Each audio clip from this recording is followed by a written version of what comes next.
It's time for AggroChat, the official podcast of the Tales of the Aggronaut blog and stalwart gaming community, where we talk about stuff and things, and the stuff about the things, and sometimes gaming. I'm Belgast, and let's start the show. Hey folks, it's that time again. Time for another episode of AggroChat. This is episode 363. Tonight I'm joined by Ammo. Hello. Ashgar. Once upon a time called Right Now. Godra. I'm here in solidarity with the United Paizo workers. Am? Stand strong and don't split the party. Not sure. Did you not hear that? No. There's a Paizo staff is trying to unionize. Oh, interesting. Yep. They announced that 3 days ago.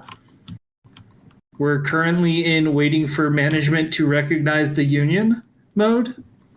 If you hadn't been keeping up, there's been some mess with Paizo in upper management lately.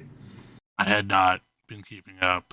And as a direct result of that, a lot of the staff is unionizing. It sounds like they have over 50% of the staff signed up, and their freelancers are currently withholding work or refusing to do work, like refusing to accept new work from the company until the union's recognized. Negotiation phase quickly after it gets recognized. Yep. So I don't really want to talk about it for very long, but I did a thing this week. What thing did you do? I finished all of my battle jobs in Final Fantasy XIV. Sounds like a lot of work. It was. Now I have to figure out, what to do with Blue. I have gotten so much shit from random people when I said that Blue didn't count. Because it does. As you deserve. It really doesn't. Yeah, I saw it you. doesn't I saw you count at post all. that. I saw you post that. I was like, wow, Belle woke up this morning and chose violence. Mm-hmm. It literally does not count for any of the achievements or any of the things associated with leveling battle Sure, jobs. it doesn't get you in tomorrow, but it's an amazing class, and doing group content with Blue Mage is hilarious and awesome. Also, the way that I have been leveling doesn't work with Blue Mage, so I have to Also figure out true. how to grind that up. You kind of don't have, Belle, Blue Mage gets 1,000,000 D bonus XP from just killing things. Yep. Just kill things. Yeah, just kill things. And let things hit you so that you learn new spells. How Blue Mages work. It's true. I have gotten further in the story. I'm up to, I guess, what is probably considered the end of Shadowbringers. You did a trial? I did a trial. Yeah, sounds like he's at the end of 5-3. I mashed my mouse key. Yes. Rolling your fingers on the keyboard is generally a lot easier. Is it? That works? I just Yes. alternate back and forth between 3 keys. Oh, I didn't realize that worked. No, any button works for those. Oh. Yeah, you don't have to mash the same one. In fact, you can mash multiple buttons faster. Yeah. I thought I had to mash the little circle. No. No, God, oh, you've probably been very closely failing a lot of times. Yes, it was quite tense. Yeah, no, you just mash 3 or 4 keys at once, and you'll shoot your bar right up. Cool. That would have been nice to know. To be fair, this one cheats and makes you think it's more tense than it actually is. Oh, does it? That is true. I definitely noticed I wasn't getting any progress until it was almost out.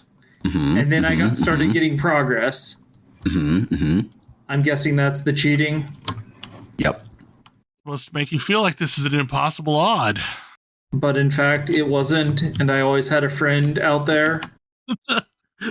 The real thing was friendship all along. Mm-hmm. So, speaking of Paizo, our first topic up is Pathfinder Wrath of the Righteous. Yeah. So Owlcat put out their second game in the Pathfinder AP, based on a Pathfinder APG. The first one was Kingmaker. It was pretty good. And this one is Wrath of the Righteous, where you are in the World Wound. And boy, Bell, if there was a game that would be up your alley, I feel like it might be this one. guy. Oh yeah. You are in the Crusades against the World Wound, which is a wound in the world that the Abyss is pouring out of. The game starts with you being carted in and being healed by Turindalev, the protector of the city, who is in fact a ancient silver dragon. And then immediately everything goes awful, and the demon lord Draskari invades and chops off this ancient dragon's head, and now you're under the city and have to fight against a whole bunch of demons. It feels That sounds very, great. Yeah. Did you want to fight a zillion demons? Sounds good to me. No, because they have DR Cold Iron. Just make your numbers bigger than their DR. That's clearly the answer. You know what overcomes DR really well? Strength scores. The game is... So this game came native with the turn-based mode, which I appreciate because if I'm gonna play a Dungeon and Dragon game, that game is and you're gonna be faithful to the rules, which this game is incredibly faithful to the rules. I'm gonna prefer to play it in turn-based mode, not real-time with pause. Yes. Which is almost all of these other games are real-time with pause, and this one's nope, native turn-based mode. And so I very much appreciate that. What do you mean almost all of these other games? There's been a very strong turn toward turn-based in the past 2 or 3 years. Okay, that's fair. Recently, that's true, but historically, CRPGs have been real-time with pause. Yes. And as a result, I didn't think I liked CRPGs. And yeah, you build a party of a whole bunch of misfits. You make a bunch of decisions and lead a crusade against the army of this army of demons. Our party of misfits is really underselling it, by the way.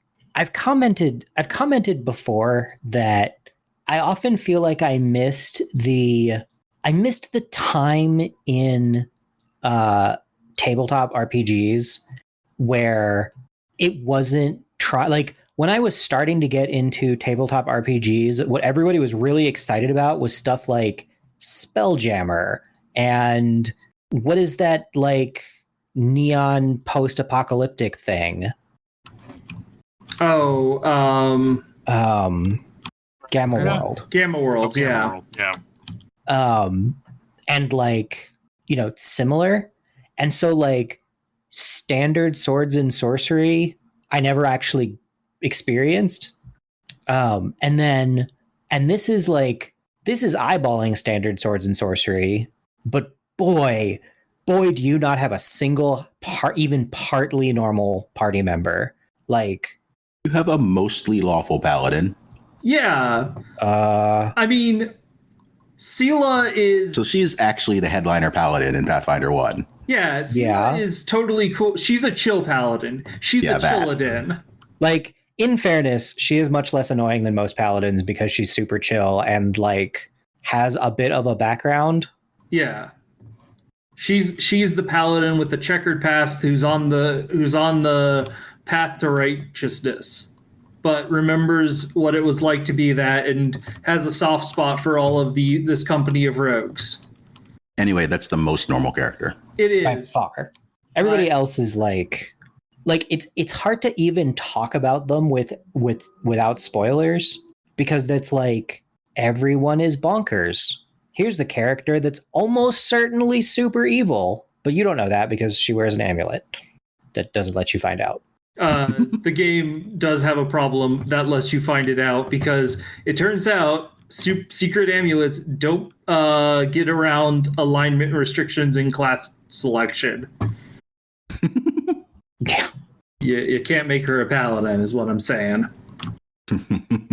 I mean, I don't even know why they bothered with hiding her alignment other than she's one of the first characters you meet, and if you did see her alignment, like you might immediately discard her. Yeah. Whereas by the time her combat dialogue gives that away immediately. It's also true. By the time you encounter like one of the other very evil characters, you're like, all right, yeah, you're evil, but you're really funny and you're a great healer. So yeah, get in the team.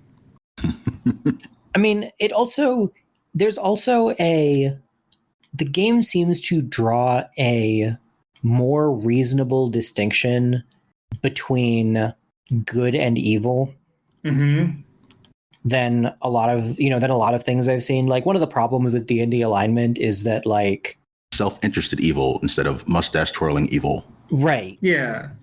Like, and I think part of it is because you are fighting literal demons, they can have they're putting in a bit more nuance on what evil looks like. But like, you have a lawful evil character who like absolutely is lawful evil, but like he's there to ruin the demon's day. Yeah. Like, he's evil, but he's evil in I can't even say harmless, because he's incredibly harmful. He's very self-interested. Yeah. But like, he's on your side. I'm actually not even sure which. I'm assuming you're talking about the healer. I've also now got in my party the commander of a legion of Hell Knights. Because boy, do devils also hate demons. The game also has in it at some point you become the commander of this army and you start to play a bunch of well, for me it's Heroes of Might and Magic, but apparently King's Bounty is another reference that this game might be calling on, where you actually go around with armies and like do grid style combats with them. But yeah, the game is fun, the writing is good. I really like the poor witch they tried to burn at the stake, but turns out because she's a witch, she's immune to fire. Whoops. It feels very like this feels very much like what I imagine the fiction of 40K would feel like. You mean like if somebody scaled it back to something that was palatable? Yeah. Yeah, I mean, so there is very little that tires me out about a campaign premise than you're going to fight in the armies of good against the armies of evil. Because, like, it's just not my thing. And this game has good enough writing that I'm interested. So if it is your thing, it's probably fantastic. It was also interesting to fight in the armies of evil against the armies of good. I mean, you don't have to necessarily be the most good person ever in this game either. That's an understatement. I might be doing some of that. Kodra, are you joining the demons? I'm not joining the demons. I'm taking their power and making it mine. There's a difference. Subtle difference. I mean, it said that I would get access to more rage, and so yeah, I have a lot of rage in my heart. All your rage, you're still just a rat in a cage. A blind, comatose lobotomy patient could feel my anger. Another thing about this game that is not the best, I mean, it's both great and not great at the same time. Yeah. There are a million different things you can do in building a character. Oh, yes. It is a little bit too slavishly dedicated to Pathfinder 1. Mm-hmm. I find it overwhelming, and consider who's saying this. It's not like they reproduced every option from Pathfinder 1. No. Thankfully. But I mean, I couldn't get access to my Lux subdomain. I will say the game does offer a number of very reasonable pre-mades. And you can probably even play those pre-mades on the difficulty that they recommend you play the game on. if you want to dig into the system, or if you want to go onto the harder difficulties, then yes, like the system is overwhelming. And I am a pretty veteran. Like I have played probably the most Pathfinder 1 here. And even I was like, oh man, this is a lot. Trying to parse my way through all of this. But if you're into taking a system like Pathfinder 1 and trying to optimize it, the game will also let you do that. And there are difficulty levels sufficient. There are difficulty levels easier than the default, and there are difficulty levels much harder than the default. So the default is standard, right?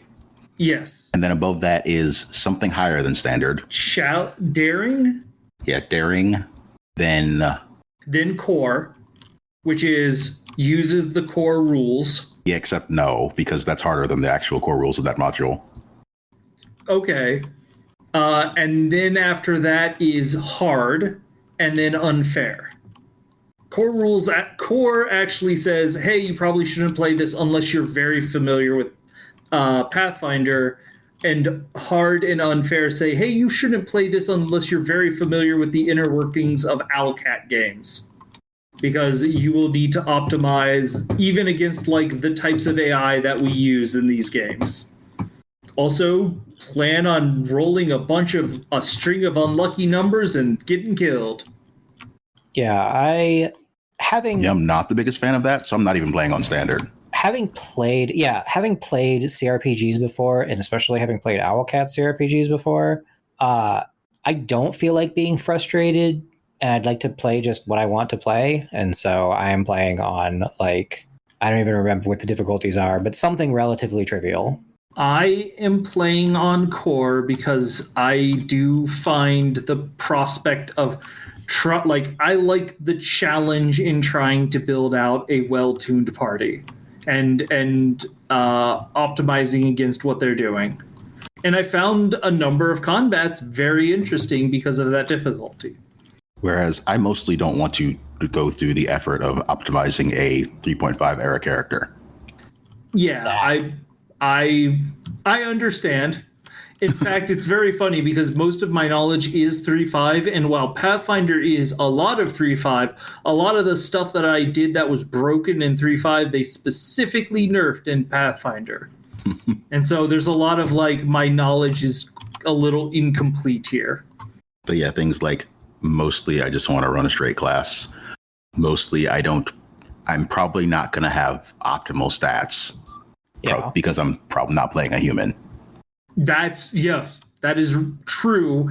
If you want to be optimized, you should probably be playing a human. And if you don't want to play a human, always been true. I don't know. Was it always true like third edition? It's definitely been true. I don't know any further back than that. That's fair. It's always been true in third edition. They give you an extra feat. That's ludicrous. In editions prior to third, you had an XP penalty if you weren't human. Oof. Like there was a modifier for how much XP you got and how much XP you needed to level based on your race if you weren't human. That sounds terrible. And this is not 100% true because in 3.5, I think often it was better to be a dwarf. Just because dwarves had a bunch of ludicrous bonuses. And to be completely fair, in this game, it's probably optimal in a lot of cases to be an elf. Why do you say that? Because of spell penetration? Spell penetration and, well, if you're going to be a caster, and also like elven resistances all come up all the time. Oh, interesting. Dwarven resistances, I think, would also come up because they have resistance to all magic. Immune to sleep and racial saving throw bonus against enchantment. I haven't noticed a ton of enchantment. Enchantments? But yeah, also bonuses to cast your level checks for spell resistance. Yeah, and so if you're going to be a wizard, you should be an elf. And if you're going to be the strongest character possible, maybe you should be a wizard. Ooh, spicy takes. This is an ice cold take. We're still in the 3.5 era. Yeah. The game Unless you're gonna do some incredibly degenerate cleric things. I agree with Ash. I feel like this game does not. This game encourages you to go between rests more than previous games did. It does. And to really be the spiciest possible wizard, also everything has spell resistance, and everything also has energy resistances. That's less of a problem. I am less keen on a lot of the spellcasters in this game. Right now, my two scariest people are, Sela, the paladin, who I have given a bear to and is now going to be a bear's companion. Is she riding the bear? She can. She's currently not riding the bear, but I need to figure out how that action economy works. It seems like it's probably great. But the bear is now large size, so she could. And for some reason, and I really do need to figure out what's going on with it. It has like 33 AC, which is just absurd in this game. Like at that level, that's a little bit ridiculous. But she's doing the thing where there is a feat that allows you to treat your animal companion as if it was 4 levels higher than your up to the maximum of your current level. And so I have given her 4 levels of paladin for all of the good things in paladin. And then I'm going the rest of the way to have a really good bear companion. Because I think paladin... That feat mostly exists for rangers, but it works for everybody. It works for everybody, and guess what? Paladin's really front-loaded. and that's the type of optimization that I find interesting to do. It's like, oh, this character is very front-loaded. What if I do this thing that lets me utilize that front-loaded thing and then switch them to something else? One of the things that I find frustrating, and apparently you can solve this with mods. I have yet to install a mod because I know there are ways to like get achievements with mods, but I want to be careful with my save right now. But I really wish there was a way to like see, hey, what does this like? Can I have a test dummy to test out this build to see if it works the way I think it does? Because I have been frequently disappointed to discover that the build I thought would work did not.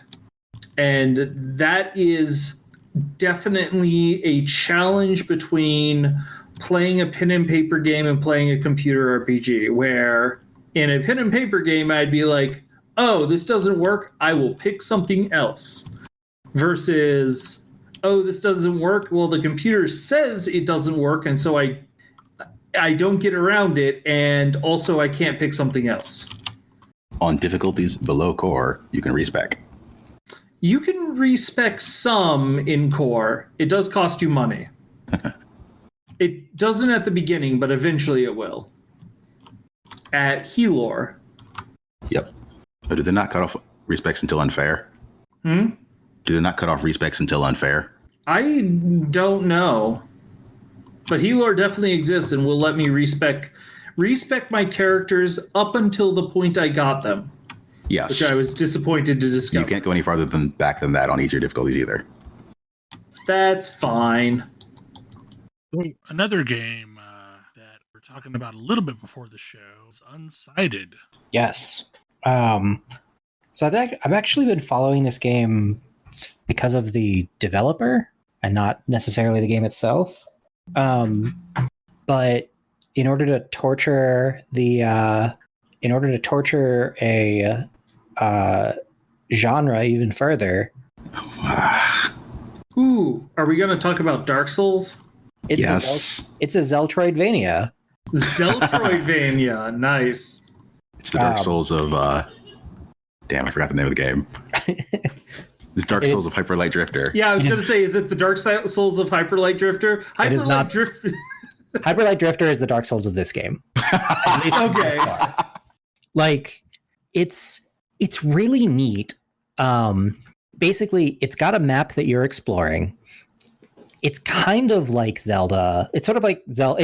It's very Zelda meets Hyper Light Drifter, but it's not as it's somewhat more forgiving than Hyper Light Drifter in the moment to Hyper Light Drifter moment. is intentionally clunky and extremely unforgiving. Yeah. And it's maybe okay if some games are not like that. Yes. It reminds me a lot of Hyper Light Drifter, but also it's a lot more forgiving and less clunky than Hyper Light Drifter, which is great. But it's Studio Pixelpunk. They're a Brazilian studio, and I'm pretty sure it's just 2 people, and they're great. I Like, found out about this game because Konjac tweeted about it. yeah, I'd heard about this.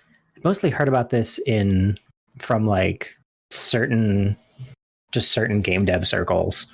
But like, it's really neat. I wander around. It's got scaling difficulty, which is good because you can put it on it's one of those games that like Majora's Mask and similar has a meta time limit, but like you can just turn that off. And, I find that interesting. It's got a bunch of different weapons. Like the very first, I haven't played a ton, but I've gotten the quick kind of Zelda-y sword and a giant axe. Weapons have a stamina mechanic, and so your like weapons and dashes and running use stamina. So you sort of there's this interesting kind of stamina management piece of combat, but it's like very jousty, very agile. It's really fun. A bunch of RPG mechanics. I'm doing a lot of exploring. I really like the story thus far. I mean, I'm not going to say that Zelda games or Metroid games or Castlevania games have or even Hyper Light Drifter have the most incredible storytelling, and this is better than any of those. Or there's certainly a bunch more to it. But you're like an android, maybe like an android fighter protecting an android society. You don't really have your memories. You fight with a sword. It's pretty rad. It's the post-apoc future, I think. Humans are dicks. I ran into a giant robot shark. It's got an incredibly cool pixel art style, and I think I've commented before. I think they need to be doing something interesting for pixel art to really wow me. This has incredibly crisp and smooth animations, and otherwise is doing a very anime style and blends these two super, super well. It's just it's really, really smooth to play and just look at. So definitely super recommended. I bring it up because Kodra and Ash definitely need to see this game. Mm-hmm, Yeah. mm-hmm. I saw this on my Steam recommendation page and was like, "Ooh, I need to see this." And may I offer the genre isometric explore adventure? I mean, Steam thinks I should play this game because I played Crosscode. Ooh. That is accurate. I mean, it looks really crosscode-ish graphically. Yes. Basically, I think Ash should play it because Crosscode, and I think Kodra should play it because of many things. I mean, I also did like Hyper Light Drifter. Yeah. It's going to remind you of Hyper Light Drifter. It's rapidly hitting my if you want to do a game like Zelda, this is a game you should play. Okay. Not because it's perfect, but because if you play Zelda and you play this, you are going to see things like Zelda is certainly a best in class game. And this is taking things and doing them differently in ways that are both unique and improve the experience on certain axes. Zelda is fun. I love Zelda. It is not a game about agility or mobility. This is a game about agility and mobility, and it's really neat to see that expressed this way. Yeah. I mean, that is definitely true. It's also got a it's got a really cool it didn't ever told me to do how to do this, and maybe it will at some point in the future. But I've discovered that it has learned from Bloodborne. You might, in a lot of these games, it's like, oh, okay, learn the enemy pattern, attack when the enemy has a gap. You can parry in this game. If you parry strike, in crosscode too. Yeah, right. Which I was never good at in. I was terrible at it, but it's actually it feels a lot easier in this game. Like it feels more forgiving, and so like I play more aggressively because if I strike at the same time my enemy is striking, there's a dramatic parry, and even if it doesn't put me in the like position that I was actually trying to get to, it's still really cool. But yeah, it's a really great blend of a bunch of genres, and I think that's really interesting. And I think that there's a bunch of interesting replayability, like even just going from explorer mode where there's no timers. I haven't found any of this yet because it's not really the way I play, but my understanding is that sequence breaks are built into the storytelling. So if you manage to sequence break, the game is like recognizes that you recognizes that you do it, and the best end of the game is basically, hey, did you figure out how to sequence break in interesting ways? I do like sequence breaks, especially in a game. I don't love sequence breaks in most games, but like, yeah, in Metroidvanias, I do like sequence breaking. Yeah. Make me think of Hollow Knight randomizer kind of deal. Yeah. And just for the cherry on top, it has local co-op. Oh, neat. Sweet. But yeah, it's super fun. We've had this topic on here for a while. Ballad of Brey and Royhen. I think we finished that one? No, we have not. Oh, so Wildermyth is what we're talking about, and yeah, I think we did. We finished Brey and Royhen, the lovers with two eyes. I say this because each of them had one eye each, but when they fell in love, and Wildermyth has been very fun, and the different writing has it leads to this feeling of this world that is as of yet fully explained. Like, I feel like a lot of fantasy now is like into sort of the mechanics of it and like making sure everything's very cohesive, and this world isn't necessarily the most cohesive. This world is very mysterious. You will encounter something and be like, whoa, that's weird. And rather than like going and figuring it out, it's like, yeah, that was weird, wasn't it? That's the world you're living in. Who knows why that happened? People have theories, people say things, but no one really knows. Yeah, it is a mythological world, not a fantasy world. Like, you know, it's not fantasy with rules. It's story, like mythological storytelling. Yes, and your party gets to be part of that mythological storytelling, which is very cool. It didn't really click until I just heard you say that. But this is a lot like Moonhunters, but with way longer cycles. Yeah. Kind of makes sense. Way, way longer cycles. I guess the other thing is, while you can bring back characters that have a legacy, I don't know what impact that has on future runs. Other than, like actual power and unlocking things and things like that. Yeah, I think it's mostly actual power, and like you get to sort of see these characters over time. Now, I don't think any of their relationships carry over. Like, that's really the fun part, is the relationships that get formed and the way these characters interact with each other. Like, they've got a very impressive character, like essentially a bunch of stats that are character attitudes. Like, is your character's number one stat snarky? Is your character a loner? Are they a romantic? Are they a fool? Are they hot-headed? All of these things go into like creating this personality matrix for your characters that then gets expressed through the writing. And yeah, it comes through great in the writing. Like, you really like, oh, these two characters don't always get along. Like, this is a team of rivals, or these are all friends just having a lark. Like, depending on how the relationships go, those stories feel very different. Like, who's the world-weary traveler who's like sick of this, but no one else is stepping up to the plate, versus who's the person that wants to make sure they cement a strong legacy for themselves.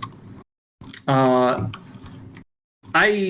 had like, it's very cool. They actually list an author for every single story, and I have to imagine that writing these is very complicated because you have to get like a lot of different tones right and figure out which of the various actors fit into which roles. But yes, I believe in our game, Royhen, Brey and Royhen early on fell in love, and then the story became Royhen slowly becoming a bird. That's why this is. I know this is. I know this is from our second run. Yeah, because Royhen's Brey lost an eye to the stone, and she started becoming a rock, and Royhen lost his first eye to the fire and started becoming a fire elemental, but then also got summoned by the crow witch, and started turning into a bird. And at one point had to make the decision between whether or not he wanted to side with the machines. But ultimately, I didn't think it was the machines. That was one of the other factions. I thought it was the Mothragi. No, he wasn't offered. I guess I don't remember what exactly he was offered to stay with. He was offered to stay with one of the enemy factions.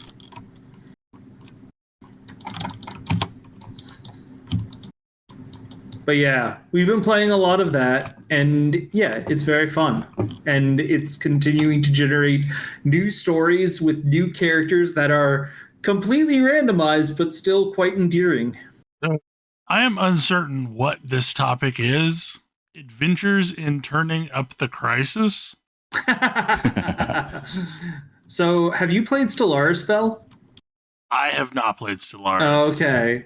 In Stellaris, usually you start at the year 2200, and then around 2350, there's a mid-game crisis. At 2400, there's an end-game crisis, and then the game ends around 2500.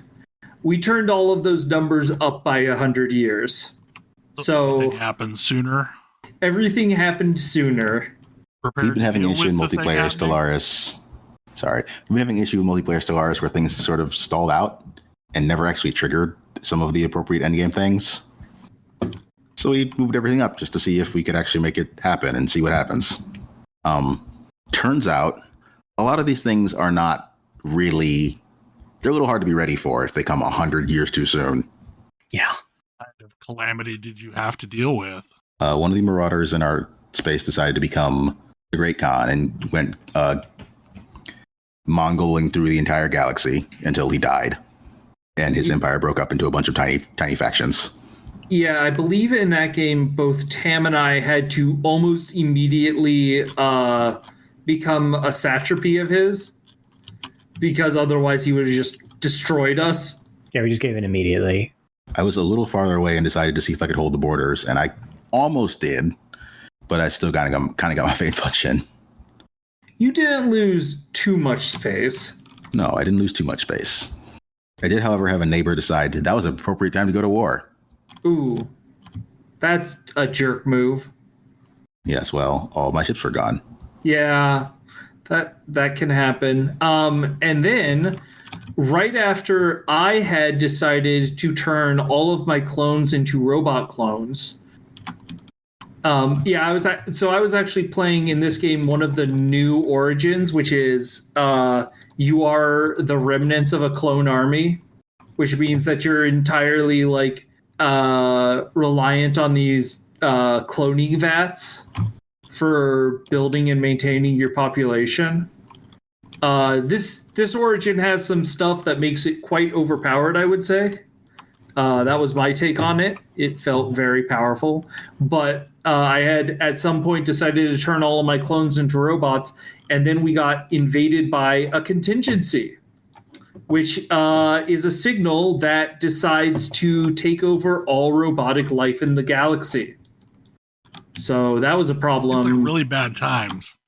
It was. The timing wasn't great. It was not a great time, but we managed to, thanks to, we got a little bit lucky because before this, one of the fallen empires awoke and they sought peace throughout the galaxy, but mostly didn't do anything about it. And then the other fallen empire was a bunch of robot caretakers. And it turned out that their primary objective was to contain the contingency, and they failed at it. And so when the contingency came back, they also dedicated their entire existence to stopping it. So we had two fallen empires helping us out, and we managed to beat back the contingency. We probably would not have without those things happening. It would have definitely not. It would have been a much more costly crisis without those things happening. I mean, even at that point, I think I had over 100k fleet power.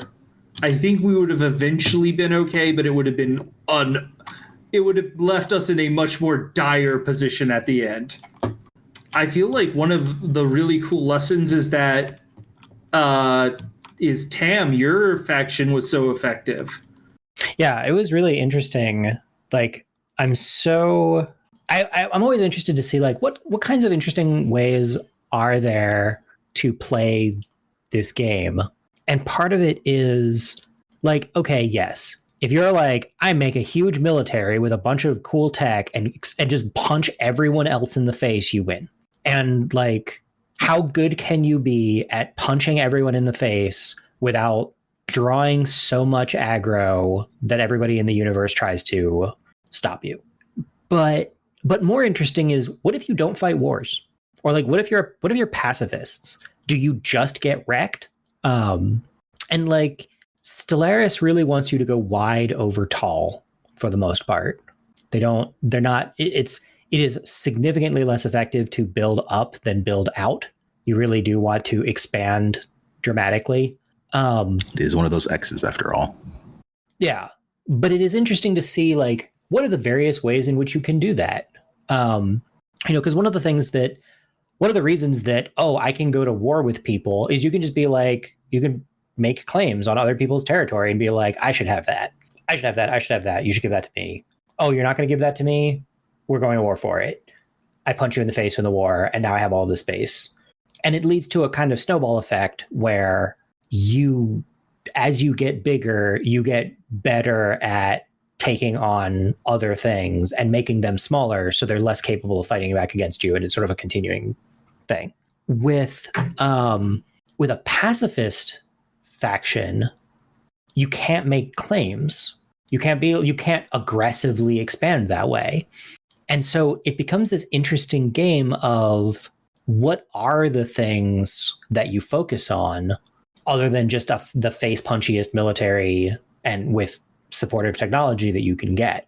So I was playing a bunch of sentient tomatoes that loved farming and just leaned really hard into, we farm things. Like we're just farming tomatoes and are incredibly diplomatically powerful.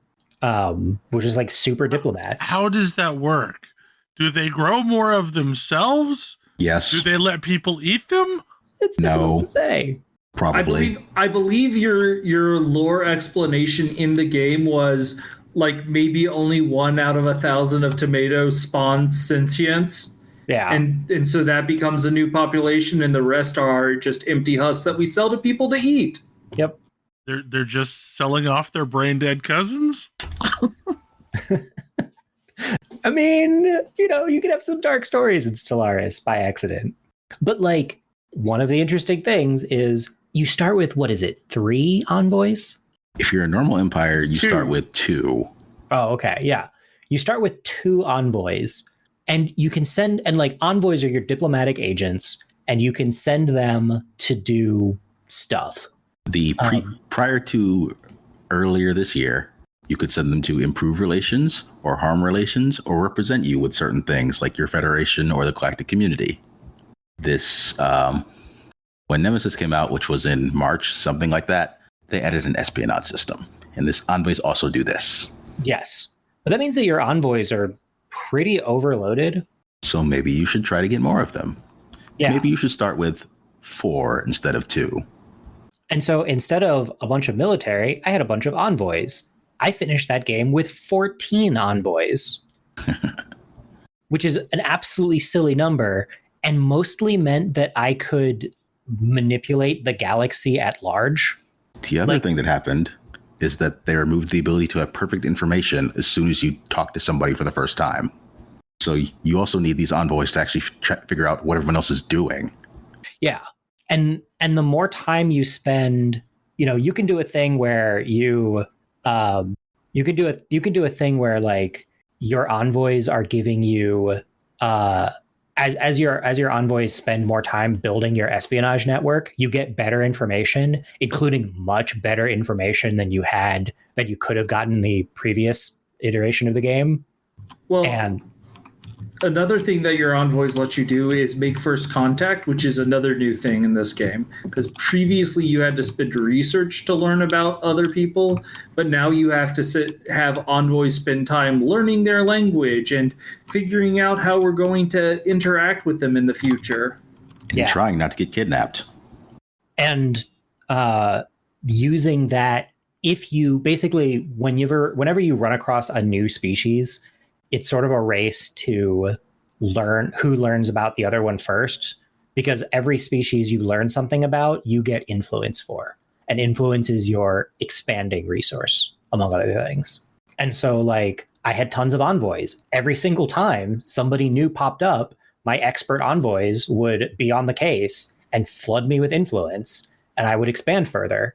And then once we hit once the galaxy was crowded and everybody's borders were settled, then I could make people who hated me not hate me through the power of my envoys, or sabotage them through espionage, or both. So like at one point there was another faction that was slowly moving their military forces to my borders in an attempt to precipitate a conflict. And so I sent my spies to, pass along some arms to dissidents. And then suddenly they had a big armed dissident problem in their space and couldn't go to war with me. Gee, what a shame. Right? What a pity. So none of the espionage actions are so devastating that it would be terrible if like someone ran them on you, say if you were in a game with other human players. But there are still some that are fairly impactful. I kind of particularly like the disable a starbase one, because that has some surprising effects. Oh, I mean, I guess can you disable like a citadel? Yes. Oh, yeah, that would have some surprising effects if you're playing the great game. I mean, it takes a long time before you can. Well, okay, it either takes a long time or for you to be focusing on it before you can get an envoy to do this thing for you. Probably you also need an asset to do this thing for you. It ain't quite fabricate hooks, but we're getting there. The other interesting thing is that you can hit the cultural victory, Civ style, where, yeah, sure, I'm a pacifist and I believe in feeding my people in all of these ways that I'm like, hyper socialist tomatoes, but I can go to war with other people to make them also be pacifists. And frequently when that happens, they're like, hey, we would really like it if you would be our caretakers. And eventually I integrate those people I'm taking care of into my society. This does require a fairly significant fleet in order to punch them in the face hard enough that they actually believe you. Yes. But, still. It worked. It does work pretty well. But yeah, there were a few times. I mean, the problem with being pacifists and not having the hugest military is that when the crisis that you cannot affect diplomacy on comes and hits you in 3 different fronts, it is brutal. That was also because you made yourself the center of galactic commerce or galactic travel. Yeah. Never being more than 10 hops from any system means you're never more than 10 hops from any enemy fleet. Yeah, provided they can use my gateways, which they could. Why do I picture you just wanted them around so they'd be fertilizer? I guess I just go dark with a plant empire. There's some very funny combinations of things that you can put together. I really enjoy the creativity that you can have. Like, we're there's all kinds of just weird societies that you can gin up, and the further the game evolves, the more like the less likely it is for you to hit some weird combination that just doesn't work unless you're like actively working against yourself. Some things are more synergistic than others. I feel like it's going to be pretty easy because what used to be one of the go-to overpowered starts is now probably one of the ones that's going to be easier to goozle yourself on, which is Ringworld Start. Apparently, Ringworld Start is very good if you like trade. I mean, I guess that makes sense. You're probably also having to trade pops, though, aren't you? No. The previous go-to here was Void Dwellers. Uh-huh. But Ringworlds get commercial districts. So you don't need to use building slots to generate merchant jobs. And merchant jobs are crazy strong. Oh, that's cool. So as soon as you can start a federation and make that federation a trade league, because yes, you can turn your trade value into energy credits and unity and consumer goods. And also Ringworld miners make alloys. So there's like yes, okay, you only have the one planet for a while. That planet is stupid good. Okay. You probably should try to acquire some pops from somebody else, though. Yeah, you want to have a more metropolitan empire because Yes. yeah, your pops are not good on planets. But if you have all the money, people want to live where you are. Yeah, it is probably not very hard to get a migration treaty. People were begging for migration treaties with the tomatoes. Like, people were willing to pay me for a migration treaty. I'm always amused when the AI decides it's time to start bribing me. I like that the AI is smart enough to bribe me now. Sometimes I can be bribed. I believe when the AI does that, if you accept, you give them favors, which is what happened to us. I took a lot of bribes. Yes. Not always. So sometimes they're asking for favors. Sometimes they're asking for nothing. And they're just giving you money so that you will not do awful things to them. Yeah. I feel like I don't remember giving as many people favors as favors got called in on me. You kept embassies with a bunch of people, didn't you? Yes. Envoys can generate Envoys can get favors from that. Ah. So if I don't want people to have favors, I should not accept embassies. That's one way to look at it. It is very difficult to opt out of the diplomacy game. Also, you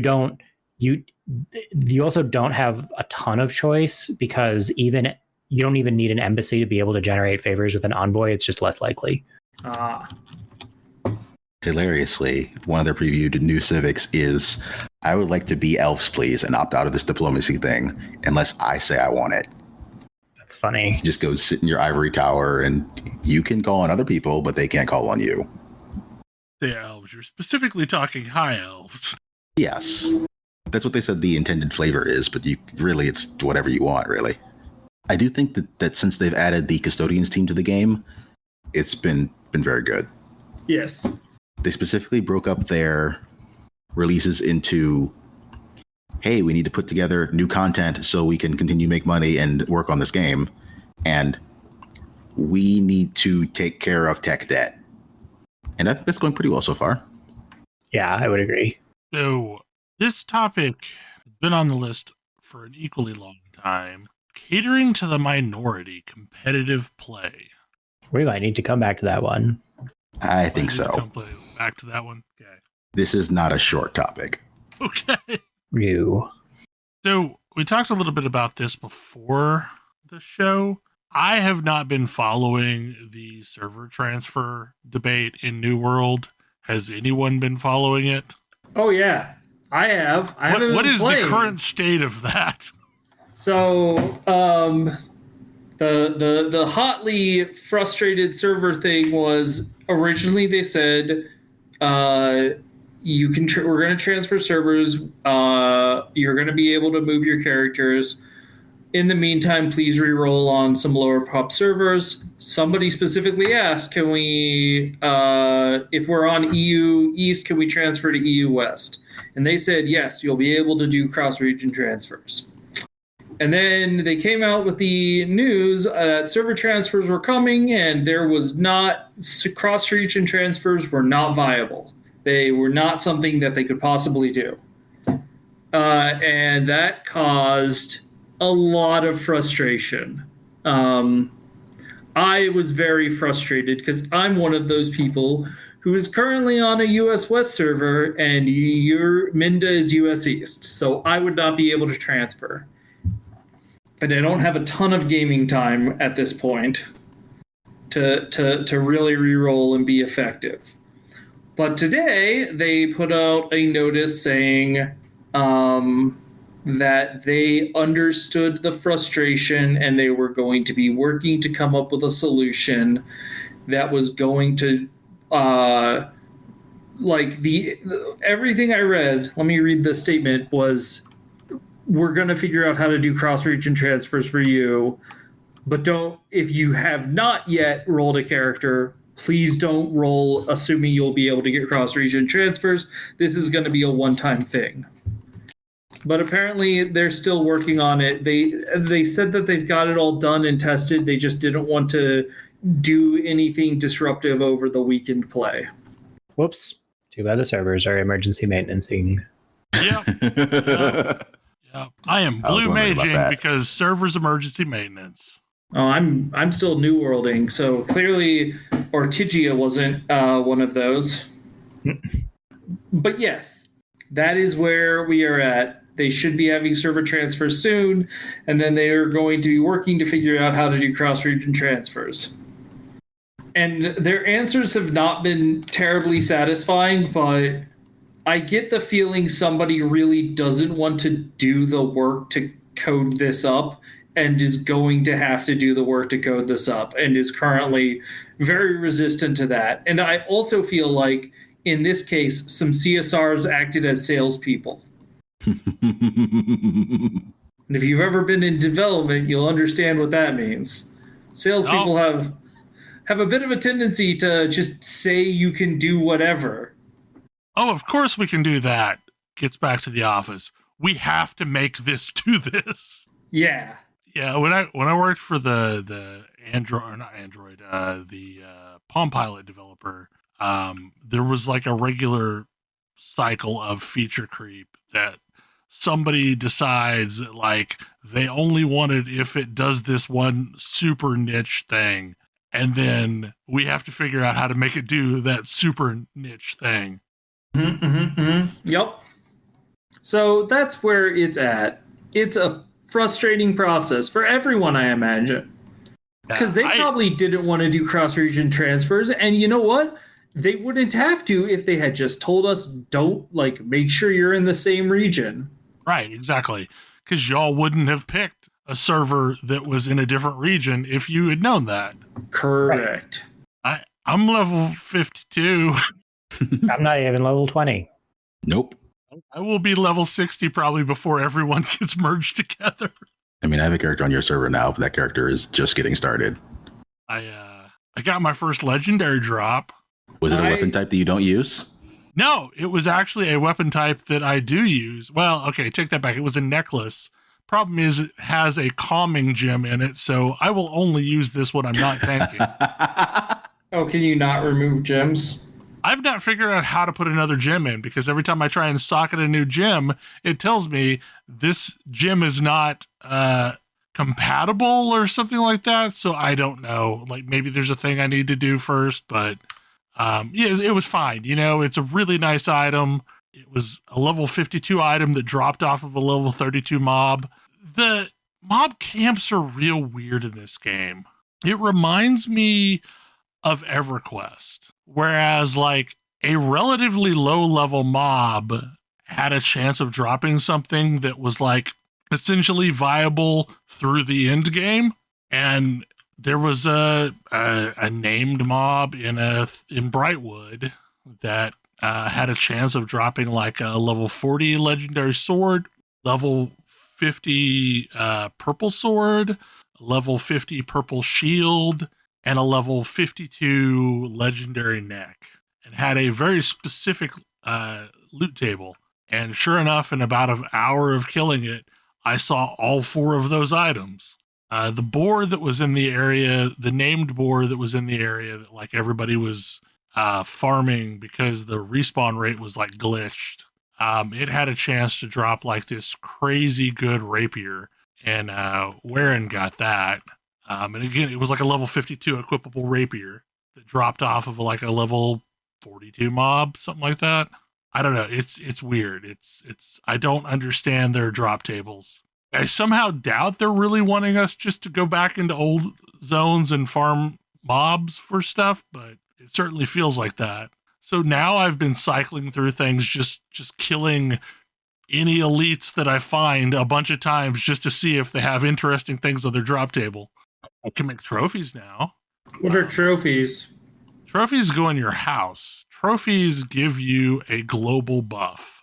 So like there's a trophy for every mob type, and you just get a flat increase in damage to those mob types. So like if you put a beast trophy, every beast that you fight, you just get like, I don't know, it's like a 10 or 15% damage boost to that beast type or to that monster type. It's a reward for decorating your house. Yep. You can have 5 in a house. Quote unquote decorating.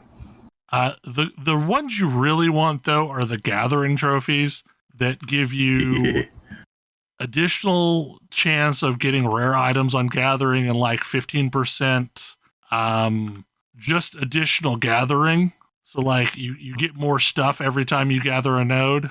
And those stack like, and I finally decided I'm going to buy 3 cheap houses instead of 1 really nice house so that I can have 3 sets of trophies that all stack with each other. Housing has become really important to my survival because housing, I think I talked about this a little bit last week, but like you basically get a teleport from your house and you can reset the teleport for a fixed Azoth cost, which is real important. Because the longer I play the game, the more I seem to always be carrying a bunch of crap with me. Mm-hmm. It gets expensive to Azoth across the world. Finally set foot into some of the northern territories that can't be held by players, and they're real mean. Like, they're way more aggro than the other areas. The mobs are? Yeah. There's big camps of very aggro things.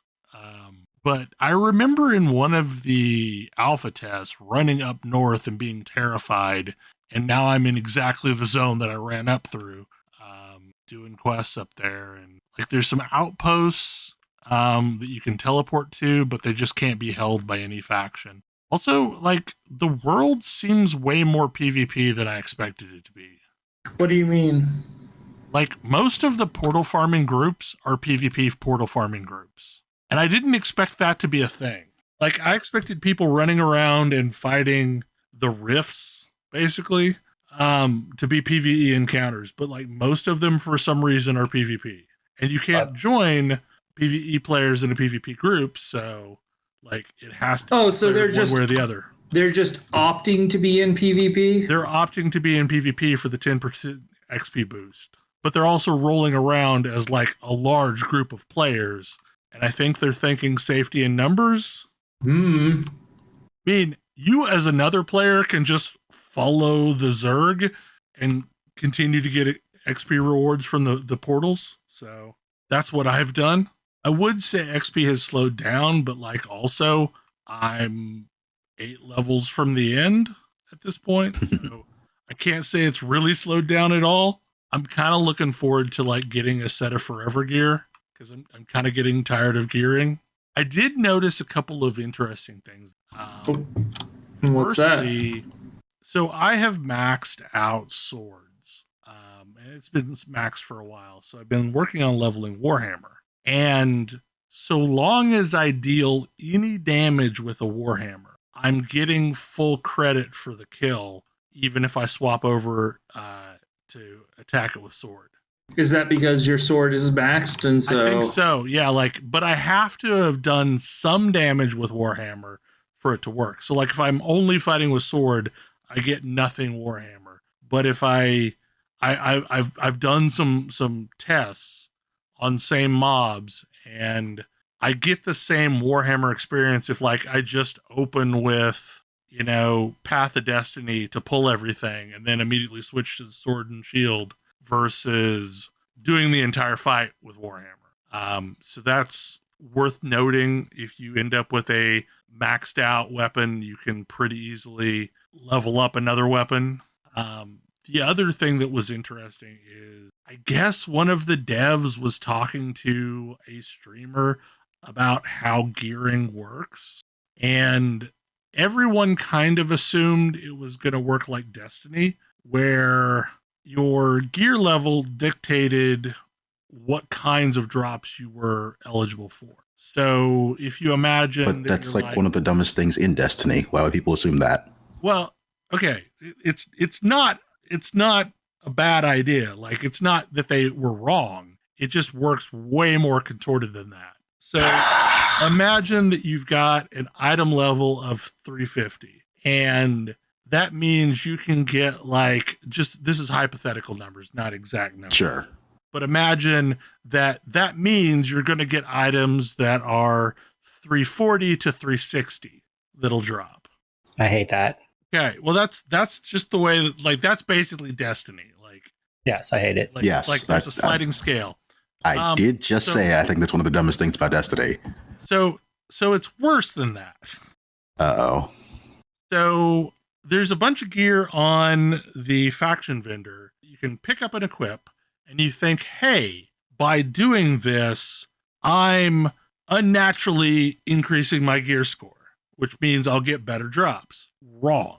Imagine that there is a snapshot for every piece of gear based on what you've actually seen drop for that piece of gear. So if a 305 helmet drops, your helmet slot gets snapshotted to 305, which means you can get like 300 to 310 items dropping for your helmet.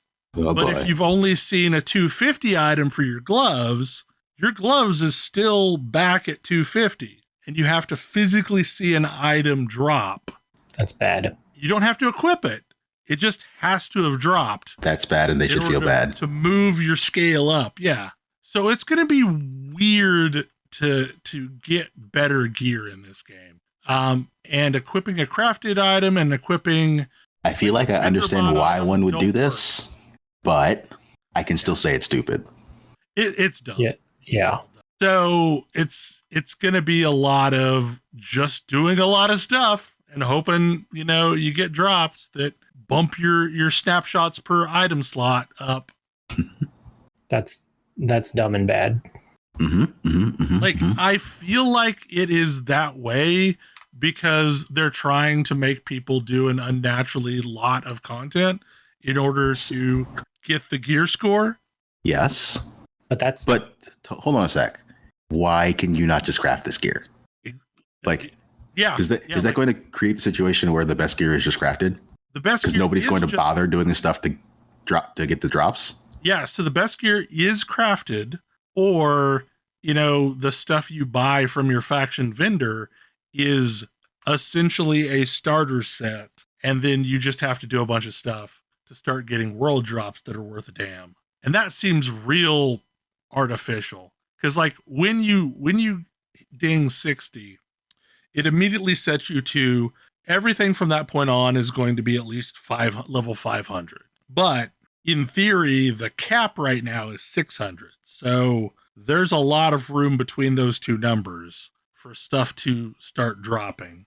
And it's going to feel really bad to get like a lucky legendary drop that is super low item level that you know you're going to replace before long, which is again why crafting is going to be the true end game, because crafted items just come at a fixed item level when you're like doing the legendary crafting. So it'll be interesting. I'm looking forward to being able to afford a full set of gear off of the faction vendor, because that's kind of another awkward thing that's happened, because like at low levels, it's pretty reasonable to buy a full set of gear off the faction vendor, but like it is not reasonable at all. I think I did the math and I would have to do 90 some faction missions to buy a full set of armor, which just seems ridiculous for leveling purposes.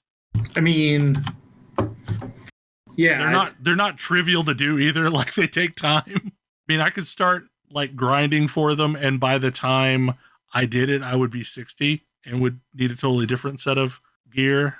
I don't know. I think they're going to have to rethink some of their in-game system. It wouldn't surprise me.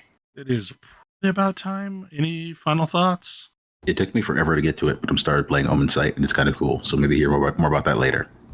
It's another game from Spearhead, the company that brought you Stories: The Path of Destiny. Awesome. It has a decent name this time. Yes. I mean, those devs were really great. They were super fun to talk to, but like they can't name themselves out of a paper bag. That's a bad name. Like it was a great game. The game's good though. But yeah, the name is questionable. So yeah, their second game is a better one. Their third game is still in progress, so we'll see how that one turns out. I put on 3 levels of Blue Mage Wall during the show, and now I'm hurling giant meteors at things. You learned Choco Meteor? I learned Choco Meteor. The spell that does bonus damage for Chocobo is out. I mean, who doesn't want to drop a meteor on? Considering how many times I've been killed by chocometeors, You've been fighting the red ones in Baja. I have, yep. That is a dumb fate. Yeah. You enjoyed the show, and we will see you all again next week. Good night. Good night. See you.